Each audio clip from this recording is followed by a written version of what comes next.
Assalamualaikum warahmatullahi wabarakatuh. Kembali lagi bersama saya Nabil Baba. Dan untuk pembelajaran pertama kali ini saya akan bawakan yaitu mustalah hadis atau usul hadis. Yang pertama kita mukadimah dulu karena kita perkenalan mustalah hadis bagi yang belum tahu. Jadi kita mulai ya. Wala mu'alifu rahimahullah ta'ala wa nafa'ana bihi wa bi'ulumihi fid-dharain amin. Oke, hadis dan sunnah baik secara struktural maupun fungsional disepakati oleh mayoritas kaum muslimin dari berbagai mazhab sebagai sumber ajaran Islam. Karena dengan adanya hadis dan sunnah, ajaran Islam menjadi jelas dan rinci dan juga spesifik. Dalam sebuah riwayat Rasulullah SAW pernah bersabda, aku telah meninggalkan dua perkara kepada kalian. Selama kalian berpegang teguh dengan keduanya, maka kalian tidak akan tersesat untuk selama-lamanya.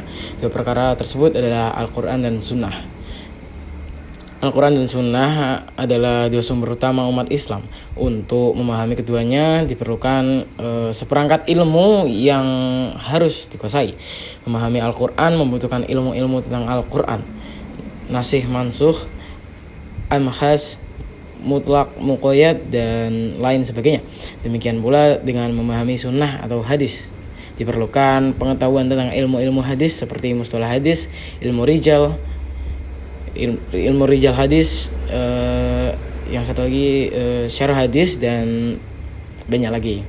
Salah satu kitab yang disusun dengan sederhana untuk menjelaskan tentang ilmu hadis ialah Al-Manzumah Al-Baiquniyah.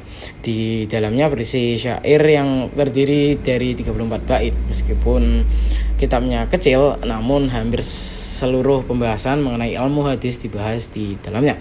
Kitab Al-Manzumah Al-Baiquniyah disusun oleh Toha atau Umar bin Muhammad bin Fatuh Al-Dimashqi Al-Syafi'i Al-Baiquni, seorang ahli hadis yang wafat di sekitar tahun 1080 Hijriah. Dan kita langsung mulai ke hadisnya. Saya mulai ini ada syairnya. Saya bacakan. Abda'u bil hamdi musalliya ala Muhammadin khairi nabiyyi ursila. Yang artinya aku memulai dengan memuji Allah dan bersolawat kepada Nabi Muhammad SAW sebagai nabi terbaik yang diutus olehnya. Penulis ini Umar bin Muhammad bin Fatuh Al-Baiquni memulai nazumnya dengan alham atau alham. Alham itu adalah pensifatan al-mahmud yang dipuji dengan sifat yang sempurna seraya mencintai dan mengagungannya. Adapun pensifatan dengan sifat yang sempurna tanpa cinta dan pengagungan, karena takut misalnya disebut almat bukan alham. Rasulullah SAW bersabda, kullu amrin dibalin la yubda'u fihi bi Bismillahirrahmanirrahim fahuwa abtaru. Setiap perkara penting yang tidak dimulai dengan Bismillahirrahmanirrahim, amalan tersebut terputus berkahnya. Dalam sebuah hadis, Rasulullah SAW menyebutkan tentang keutamaan memulai suatu dengan hamdalah. Kullu amrin dibalin la yubda'u fihi bil hamdi aqtau. Setiap perkara penting yang tidak dimulai di dalamnya dengan alhamdulillah, maka berkahnya terputus. Kemudian bersolawat kepada Nabi Muhammad SAW. Solat atau solawat secara bahasa adalah doa. Adapun solawat Allah atas Rasul maknanya adalah rahmat dan keridhoannya. Jika dari malaikat maknanya doa dan istighfar, sedangkan solawat dari umat itu maknanya doa dan mengagungkan Nabi Muhammad SAW. Muhammad adalah nama Nabi dan Rasul terakhir Al-Baiquni mensifatinya dengan sebaik-baik Nabi yang diutus. Hal ini sesuai firman Allah Subhanahu wa taala, yaitu warafa'na laka dzikrak, dan kami tinggalkan bagimu sebutan namamu. Meninggalkan Nabi Muhammad SAW di sini maksudnya ialah meninggalkan derajat dan mengikutkan namanya dengan nama Allah dalam kalimat syahadat, menjadikan taat kepada Nabi termasuk taat kepada Allah dan lain-lain.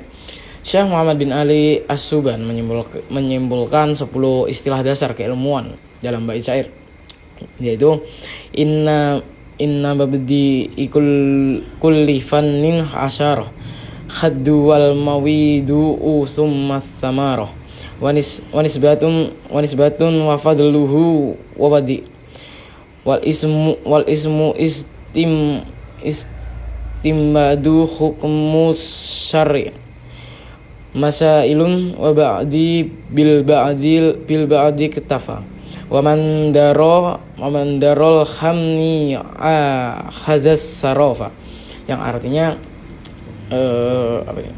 sesungguhnya istilah dasar setiap cabang keilmuan itu ada 10, yaitu pengertian objek kebahasan, manfaat posisi, keutamaan, pencetus, nama tempat pengambilan, hukum mempelajari, dan permasalahannya. Masing-masing saling melengkapi. Barang siapa yang menguasai semuanya, niscaya dia akan memperoleh kemuliaan.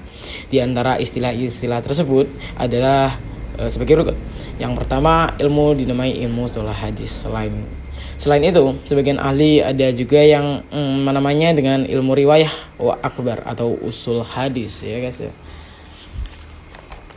Dan nomor 2, pengertian Mahmud Taban dalam karyanya Tafsir Mustalahil Hadis mendefinisikan sebagai alim ba'sula waqau ada ya'raf ahwalul sanad wal matani minal khaisul qabul wal rad, yang artinya yaitu ilmu yang mengkaji tentang kaidah-kaidah terkait sanad, silsilah, dan matan. Sanad di sini artinya silsilah, dan matan itu redaksi sebuah hadis untuk menentukan apakah dia valid atau tidak. Yang nomor 3, objek kajiannya. Objek kajiannya adalah sanad dan matan sebuah ungkapan yang dinisbatkan kepada Nabi Muhammad SAW. Yang keempat, manfaatnya adalah untuk membedakan mana hadis yang berderajat sahih, hasan, dan dhaif. 5.